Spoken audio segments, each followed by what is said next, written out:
let's talk a little bit about Ms. Keller and see what she's all about. What makes her tick? Did you always have a penchant for painting and drawing? Yes, yes, I did. I was born with that. Really? I started out painting.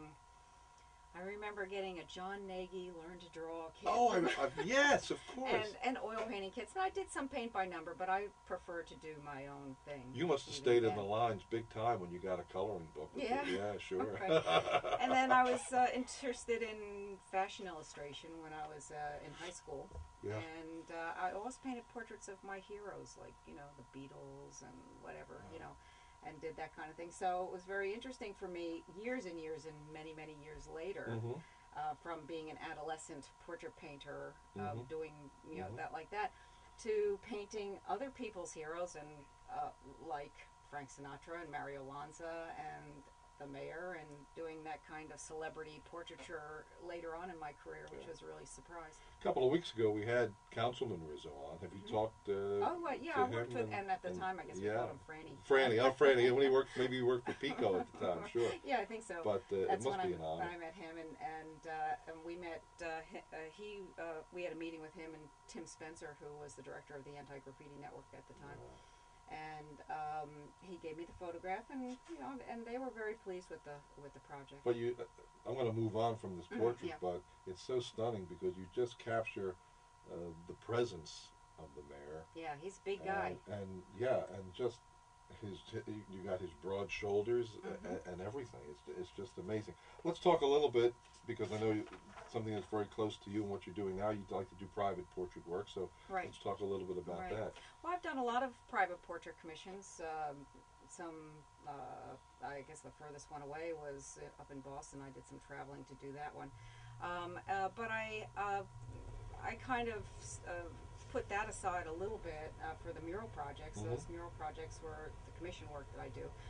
All along during my entire career, I work in my studio and work on my own themes and concepts, and one of which you mentioned, which was the miniature portrait. Only the portraits that I was doing were of dresses and garments and costumes, and I called them costume cameos. And in fact, I was working steadily in my studio during that whole period of time, and it was very funny because I used to paint large-scale pictures in my studio, which were about 5 by 6 feet. But then once I started making murals, my work started to diminish and get smaller and smaller in the studio, just by contrast, I guess, just because I didn't need to paint so big because I was painting so large on the wall. So I did these, I guess, about 20-inch or smaller square kind of costume cameos, and I called them large-scale miniatures.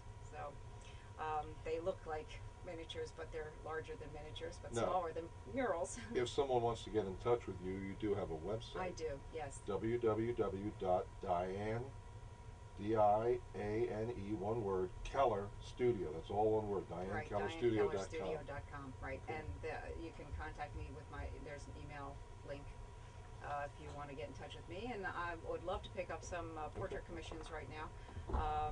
And I do have some projects for murals coming up in the spring and summer, but I certainly could make some time for that sort of thing. I was going through the list of the murals that you have done, and they're fascinating. There's a Mary Magdalene mural, a video diary project sponsored by WHYY TV Channel 12. There's a Ken Starr, he's watching you in the Democrats' bathroom at the White Dog Cafe here in Philadelphia. That one's no longer there. Okay. That one lost its... I like this one, 1995, the De Bruno House of Cheese at 9th and Montrose. Yes, Billy Minucci, who's one of the De Bruno kids, hired me to do their, well, I guess it was a sign. It was their logo sign, and that's right opposite the Frank Rizzo mural. And that was basically, I think, the second, because I was working on the Rizzo mural, he hired me right after that to do his sign. Longtime Philadelphia residents remember our own Jessica Savage from Channel 3. Right. And you did one of her in 1977, I believe. Oh, yeah, a long time ago. It was a watercolor portrait. She was living at the Hopkinson House on Washington Square at the time. And I met her through a friend who was working, her name was Barbara Montgomery. Actually, she's a singer named Barbara Montgomery. She was working at at the TV station at the time and introduced me to, and I had done a portrait of her, and so she had shown, I think, the portrait to Jessica Savage, and she had me do one at that time. It was a lot of fun. That was the one I was doing them from photographs at the time, so I photographed her in her home, and then did the portrait in my studio. No, I guess kind of maybe a silly question, but do you ever just want to put everything aside and just say, I can't do this for a while? Yes. All the time? Yeah. Oh yeah. Yeah. Well, not all the time. Only in the past 5 years or so has life become so complicated, and I'm becoming, less and less aggressive at going out and doing work constantly. Right, Yeah, right. now- Well, sure, now, of course. It's my first actual downtime since Yeah. college. But it would so. seem to me like with anything that you do well, my wife does needlepoint, and she's making needle points for the grandkids, and it's like, I don't know how she does it, because it seems to me like a tremendous talent. And I said to her, I mean, don't you ever feel like sometimes you just have to put that aside, fold it up, put it in the bag, and I'll get Right. back to it. And it has to be like that for you, too. Well, it is. Well, one of the things that happened during the end of the last century and the beginning of this one, I was teaching at Penn, and I became.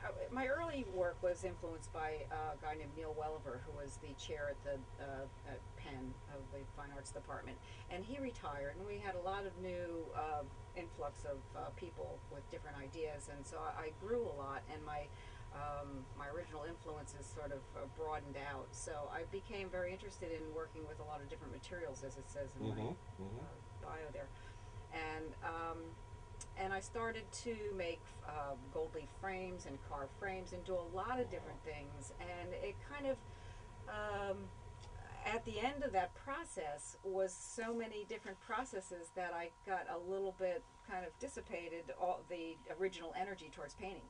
Now, right now, I'm working on a series of paintings that are just strictly painting, just straight out painting without much Well, thought I'll about them tell or you, we're anything. out of time. We could go on for 2.5 Yes, hours. yes, But yeah. I must tell you, Diane, anybody, when you put your mind to do something, anybody does. If you can paint a mural on the side of a building, you can do anything if you put your mind to it. Diane Keller, a fascinating guest, a fascinating interview, and again, I want to give everybody your website, www.dianekellerstudio, it's one word, .com. Diane, thank you so much for being my guest. Thanks, Art. And to all of you folks out there, we'll see you again next Saturday morning. And yes, here at Martini Lounge Radio, we will set a place for you at the corner table.